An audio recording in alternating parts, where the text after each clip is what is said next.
Good afternoon. This is David Barnett at the David Barnett Gallery with David Whitburn, the fantastic artist that I was blessed to have an exhibition for in my art gallery back in 1967. And I was blessed. Well, we were both blessed, definitely. This is Articulating with David Barnett, and all of the podcasts are available on Spotify and also on the David Barnett Gallery website. And so we're here in Wild Rose, Wisconsin, and it's a beautiful spring day. So welcome to our podcast. Yeah, we have a list of questions that was put together in collaboration with one of my staff members, Sharon Locher, who's an art historian. And we've done this 16 previous podcasts with Sharon, but she was unable to come up here with us today. But she was good enough to make out a list of questions that we can talk about. So please give us your name, date of birth, and where you were from. Okay, David Thomas Whitburn. My name and my birthday is 10/31/1937, and I was born in Wauwatosa, Wisconsin in 1937. Very good. Is there anything else? Did I miss something? No, that's a good start. We're off to a great start. Okay. So now tell me, David, how did you get started as an artist, and when did you think of yourself as an artist? How old were you? Well, first of all, it was just a thing that came over me when I was sitting in my room in Menominee Falls. I just had a curious thought. I wonder what it would like to be using my ballpoint pen to make a little design. So I started, and it ended up just totally abstract. And then I thought, I wonder how that would look if I filled it in with colors, all these different shapes. And I had a little unused color pencil and container, and I started doing that. And I finished it, and I thought, gee, I like that, the way that looks. That's kind of neat. I'd never done anything like that. I had never done anything to do with art before that. And I just got enough excited that I thought, I'm going to do another one of these tomorrow. And sure enough, I did. And it went from there. Then I went to an art supply place and got some, let's see, what are they called? Gouaches? Pardon? Gouache or watercolor? No. I mean the surface that is... Canvas board? No, not canvas board. There's another thing that... A surface to draw on? Well, anyway, it was a larger size, and I started doing more and more, but all the time I never thought of it as art. I just thought of it as something I was doing that gave me pleasure. It was fun. And I never thought in a million years that I'd go into art. And how old were you then? I was, let's see, I had already received my Bachelor of Science from the Wisconsin... From UWM? UWM, yeah. And let's see, that was in 1961. And I must have been around... 24. Something like that. I would have been in my early 20s, somewhere around there. And but this thing with doing these drawings just for enjoyment. That's all it was. It was just for my own enjoyment. I had no thought of art whatsoever. But it just kept ballooning and getting greater and greater sizes and more complex ideas that I wanted to put in.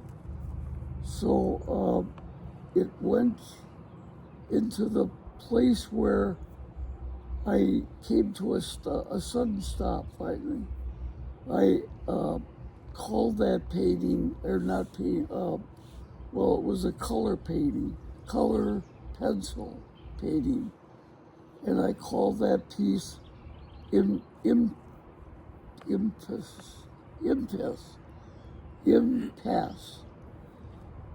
And it was an impasse for me because I couldn't go on with the color pencils anymore. I had to do all the front things first and then bringing in all the background. It was just utterly impossible to continue on in that way. So I knew that was the end of it, but it also was an impasse in its what it means, what that painting means. If you will notice almost in the center, in the background, and in the center, a very tiny little sort of like Caspar David Friedrich's little men and women right there in the middle. But it's filled, my painting is filled with very complex mathematical ideas.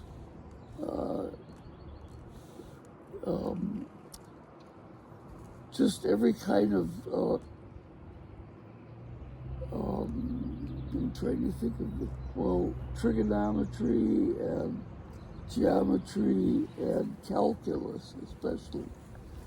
And all these things that are created into like a pyramid and all kinds of different things. And this little couple, man and woman, are not looking at any of them. They're just there in the center, and they're looking right off where nothing is. Nothing except something beyond what man could create in his mathematics and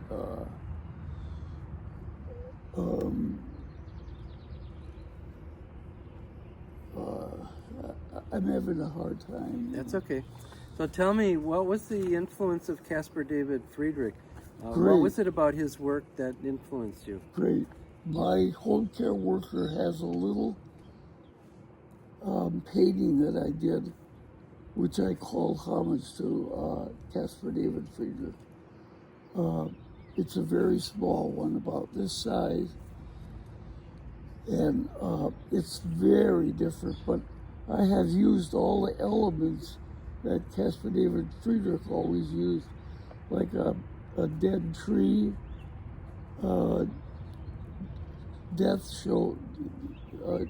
death being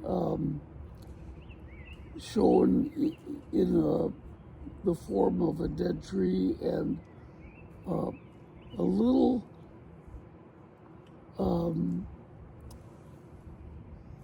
ship going off into the distance, and there's a moon, a colored moon like that David Friedrich always painted so often. All of these different elements of him I incorporated in that little tiny, but she won't give it up for anything.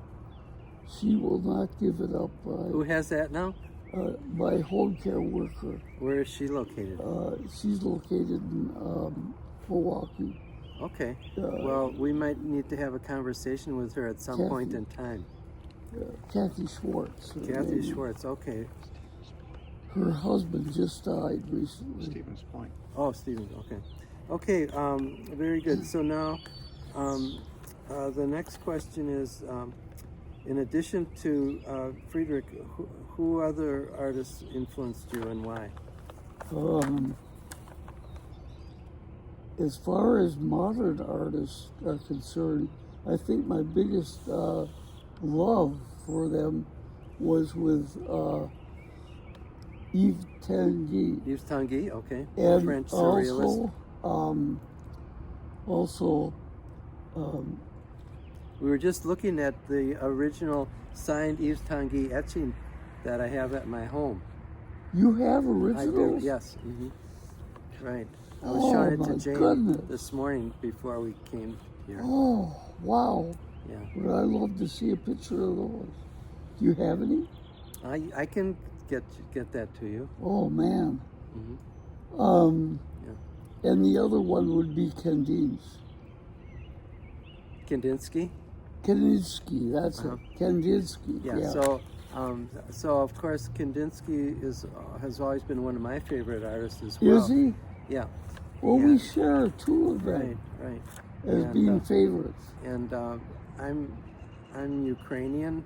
You know, my mother was born in the Black Sea in 1913. Is that right? Yeah, so I'm Russian, you know. You are. Right, yeah.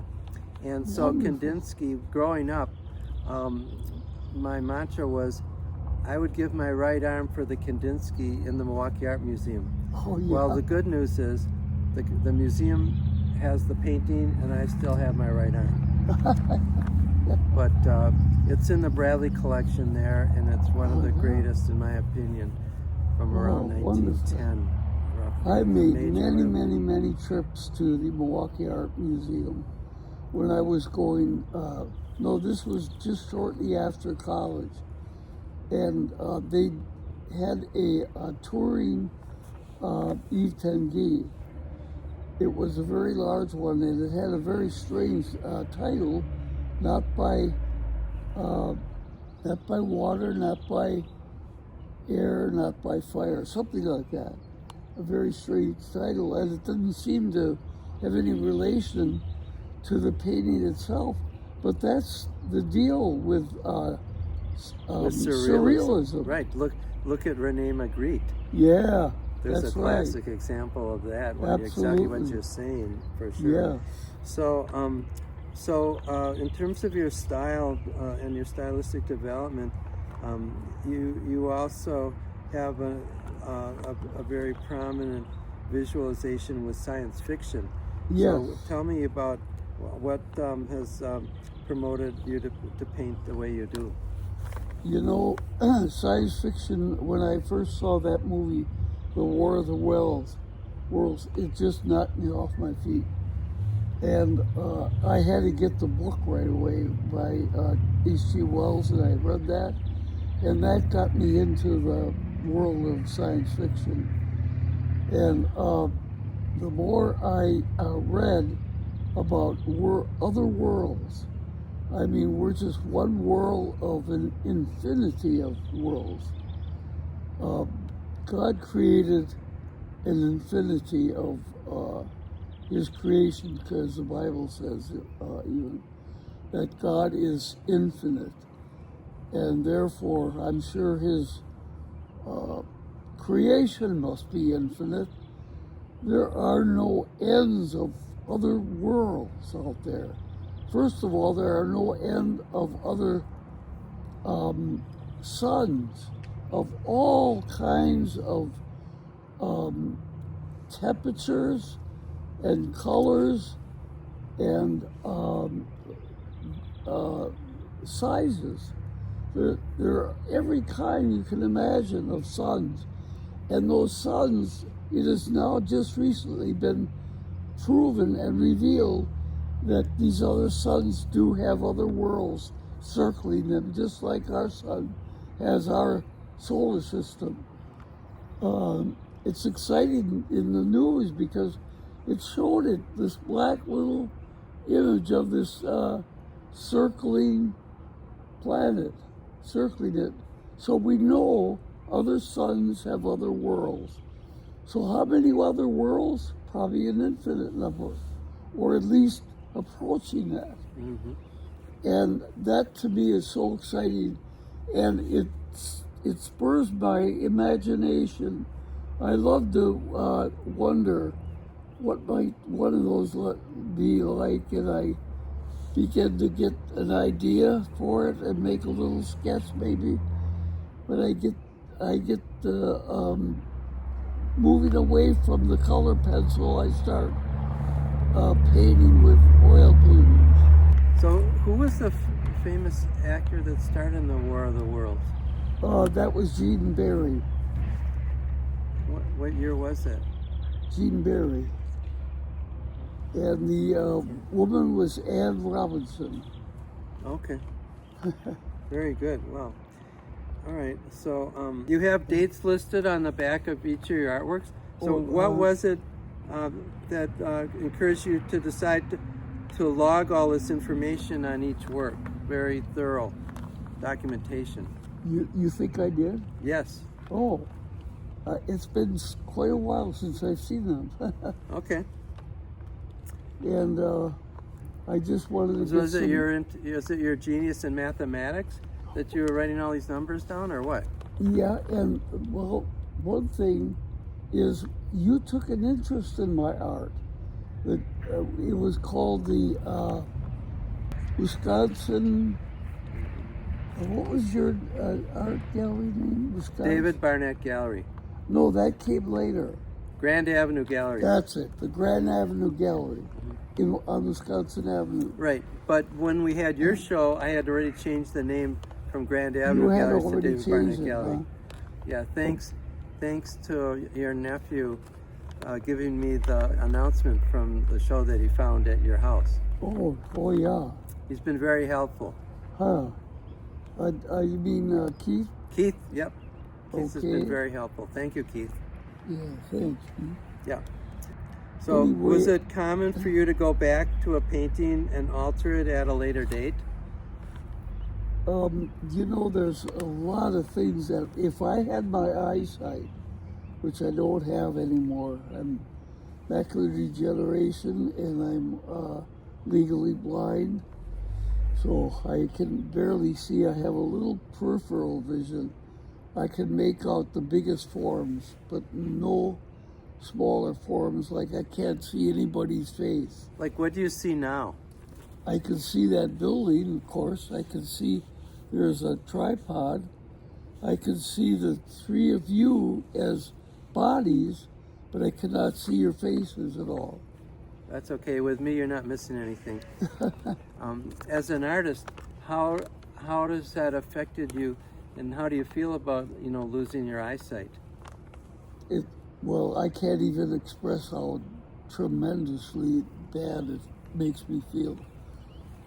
Because I have all of the paintings that you have now,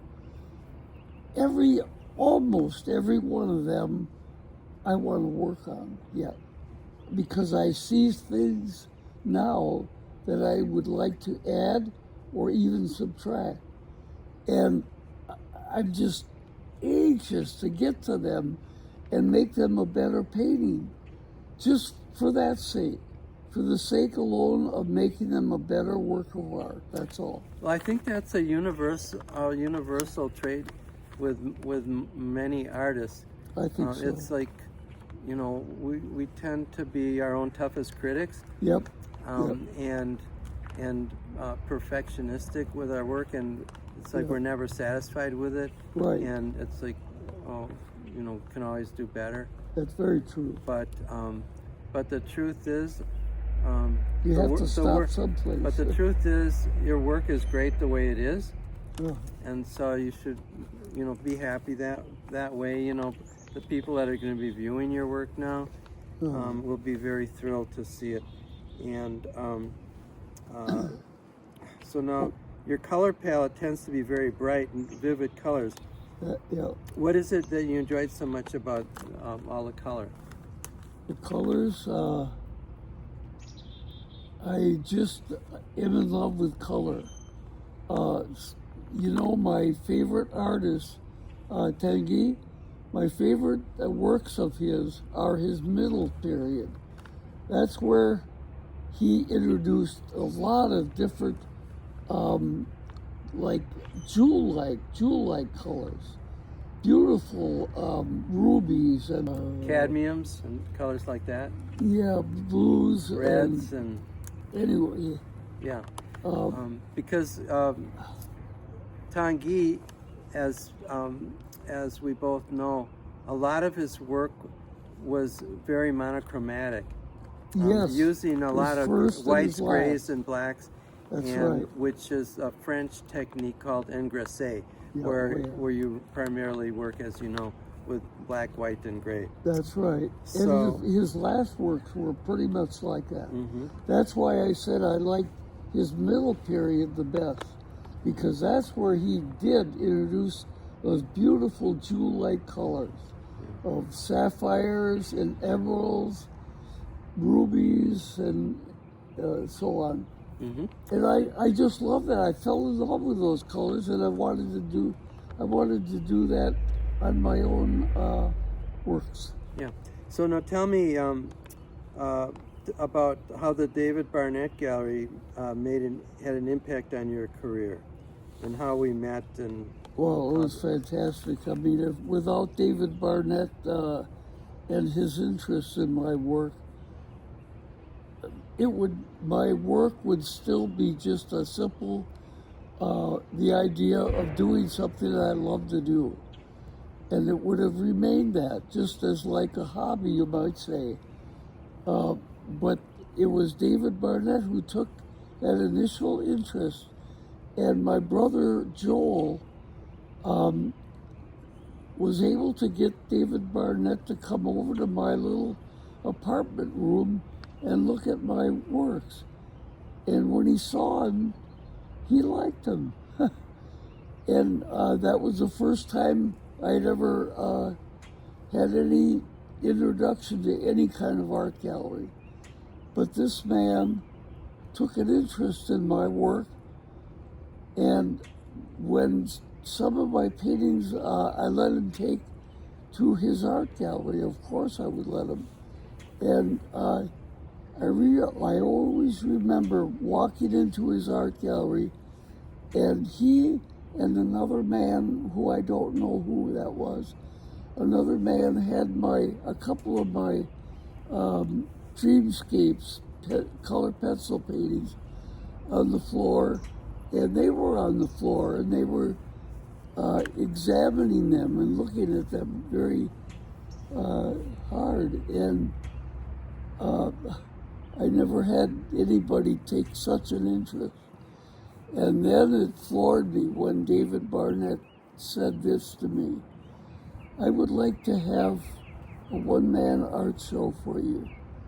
And it just, I didn't know how to even grasp that. well, it was a You pleasure remember? doing that exhibition for you, and here we are, fast forwarding over 56 years later, and and I can't thank you enough for doing this special podcast and interview with me, because this is going to be seen throughout the world, along with exhibiting your works all over the world through our nonprofit A.R.T, which stands for Artist Resource Transnational. Then they'll be able to see the paintings themselves. Yes, right. Oh, good. Right. And Because that's what I would be interested in. and as to your directive and wishes, none of the originals will be sold as your Right. request, but because you were so good to give me the worldwide reproduction rights That's right. to the work, we'll be able to reproduce the works in all different forms, and people will be able to buy those and to support your legacy and exhibitions of your work around the world. So That's thank you all fantastic. so very much for listening to our 17th podcast, and Have a great day. Thank you so Thank much. you very much.